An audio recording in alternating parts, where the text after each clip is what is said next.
Welcome to an explanation of global geopolitics. Tonight, we're talking about Taiwan. You might know it as the place that makes your iPhone's brain, or the island near China that's always in the news. But Taiwan is so much more than that. It's a thriving democracy and a technological powerhouse. And the subject of a very tense staring contest, the United States and China. This isn't just a local squabble, it's a global headache. Imagine a family dinner where two relatives are arguing over the family's most valuable heirloom. That heirloom is a self-governing island of 23 million people, Taiwan. The situation is, to put it mildly, a complete mess. On one side, the People's Republic of China sees Taiwan as a renegade province that must be brought back. For China, this is national pride, historical destiny, and a non-negotiable part of identity. For the US, the relationship is complicated and dangerously consequential. Alright, let's hop into our time machine. To understand today's mess, we need to go back to the Chinese Civil War. For decades, China was torn apart by a conflict between two main groups, the nationalists led by Chiang Kai-shek and the communists led by Mao Zedong. By 1949, it was clear who was winning: the communists. Chiang and about 2 million followers retreated across the strait to Taiwan and set up a government in exile. Suddenly there were two governments, both claiming to be China. For years, the Republic of China held China's seat at the UN. An odd Cold War reality. The big shift happened in the 1970s, Nixon's opening to Beijing. By 1979, the US switched diplomatic recognition from Taipei to Beijing. Taiwan was expelled from the UN and left in political limbo. It was like insisting a lifeboat was the entire Titanic. Absurd, but real. The PRC became a massive, nuclear-armed reality the world could no longer ignore. That set the stage for the complex status quo we wrestle with today. From Beijing's perspective, this isn't a debate, it's a fact. Their modern identity is built around ending the century of humiliation. Taiwan is the last piece. The One China principle states there is only one sovereign state called China, and the PRC is its government. Allowing Taiwan formal independence would be seen as betrayal, politically and ideologically. Xi Jinping frames Taiwan as a core interest, and links reunification to his legacy. That makes the issue political dynamite for the CCP. Beijing reacts furiously to international actions that look like recognition of Taiwan. When companies list Taiwan as a country, China pressures them with boycotts and outrage. They fly fighter jets into Taiwan's ADIs almost daily, a menacing reminder.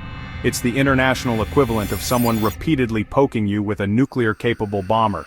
They passed an anti-secession law in 2005 authorizing force if Taiwan declared independence. It's the gun on the table during negotiations. Beijing prefers peaceful reunification under one country, two systems. But Taiwan rejected Hong Kong's fate, so the military option looms larger. And that's why tensions persist. Now, the United States practices strategic ambiguity. It acknowledges Beijing's claim without explicitly promising to defend Taiwan. That ambiguity started with the Taiwan Relations Act of 1979. Congress requires the US to provide Taiwan the means to defend itself, so it sells arms. No one defines exactly what grave concern means. That uncertainty is the deterrent. It could mean a strongly worded letter, or aircraft carriers. First, democracy. Taiwan is a successful liberal democracy in Asia. Losing Taiwan would damage US credibility and worry allies like Japan and South Korea. Second, Taiwan's strategic location in the Western Pacific. Third, economy. Taiwan makes vital chips that power modern life. A Chinese takeover would shift the balance of power in Asia and threaten US primacy, so the US walks a tightrope. Deter without escalating. That precarious balance is why the US stays deeply involved. Next, why Taiwan's tech matters, and why a small island can cause huge problems. Okay, let's talk about something small, incredibly small. Semiconductors, the brains inside every modern device. Taiwan doesn't just make chips, it dominates. One company, TSMC. TSMC produces over 90% of the world's most advanced nodes. They are the high-performance brains of your smartphone, laptop, servers, and AI systems. They power advanced weapons too. Think fighter avionics like the F-35. That degree of concentration is basically a global monopoly, a strategic vulnerability. A Chinese seizure of those fabs would give Beijing massive leverage. A blockade or attack would halt production and grind the global economy to a halt. Like turning off the world's electricity.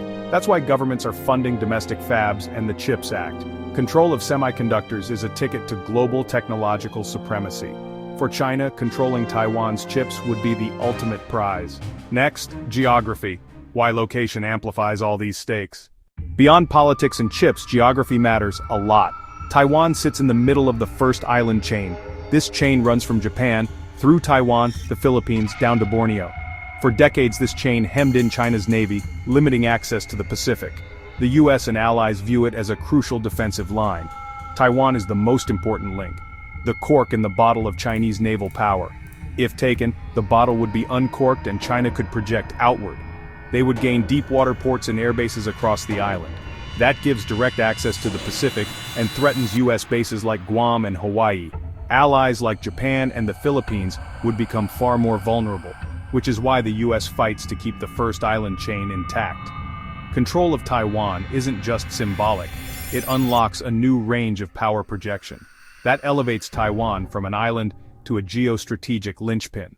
The whole issue is governed by a delicate and frankly bizarre diplomatic dance. A world of unspoken rules, carefully chosen words, and passive-aggressive gestures. China's One China principle versus the US One China policy. Subtle but crucial. The US maintains unofficial but robust ties through the American Institute in Taiwan. It functions like an embassy that technically isn't an embassy. China works to isolate Taiwan on the world stage via diplomacy and economic leverage. It even blocks Taiwan from international bodies like the WHO, counterproductive and political. During a pandemic that costs lives, that exclusion is especially harmful. Every now and then someone pokes the bear, high-profile visits provoke furious responses. Beijing responds with large military drills, missile tests, and diplomatic break-offs. For people in Taiwan, those moments are terrifyingly real. Fighter jets screaming overhead make geopolitics visceral. It's a diplomatic tightrope where words, not just weapons, matter. Next, the worst-case scenarios. What could happen if things go wrong? Many analysts call Taiwan the most dangerous flashpoint on Earth. The potential for miscalculation is terrifyingly high. A conflict would not stay regional. It risks great power war between nuclear-armed states. The global economic fallout would be catastrophic. 23 million civilians would be caught in the crossfire. An invasion would produce staggering casualties and destruction. Scenario 1, a full-scale amphibious invasion. Incredibly difficult and bloody. Taiwan has been fortifying for decades, turning the island into a fortress. Or China could try blockades, missile strikes, cyber attacks, and economic strangulation. Massive cyber attacks could disable infrastructure and communications. Any large attack would likely draw in the US and allies, risking direct great power conflict. Naval clashes in the Taiwan Strait could quickly escalate.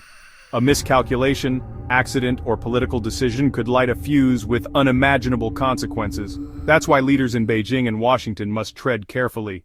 So after all that, why does this island, smaller than Maryland, command so much attention?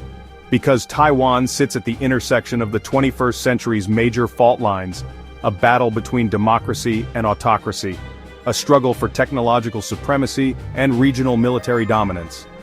Taiwan is a symbol of identity and a prize with real strategic and economic value. Letting Taiwan fall would signal a shift to a China-dominated order, with huge global costs. This isn't just about flags and maps, it's about 23 million lives in Taipei and beyond. A war would shatter supply chains, economies, and daily life worldwide. For China, national rejuvenation and strategic leverage. For the US, a test of credibility and alliance cohesion. For everyone else, the preservation of a rules-based order and the stability of global technology supply chains. This small island carries the weight of the world. We can only hope leaders understand the price of breaking that balance. For now, peace and prosperity rest on a fragile Taiwan Strait balance. That's why this tiny island matters to everyone. Quick recap: history, identity, technology, geography, all combine to make Taiwan vital. China sees reunification as core interest. The US balances deterrence and ambiguity. Watch for military modernization, diplomatic shifts, and supply chain moves. Remember, the human stakes are enormous. Everyday lives hang in the balance. Taiwan is small on a map, but huge in consequence. A linchpin of our era. Here's hoping diplomacy holds and common sense prevails. If you found this helpful, subscribe, and tell us what topic we should explain next. Sources in the description. Thanks for watching. Stay informed, stay curious. See you next time. Related videos and playlists appear here. This episode is brought to you by sponsor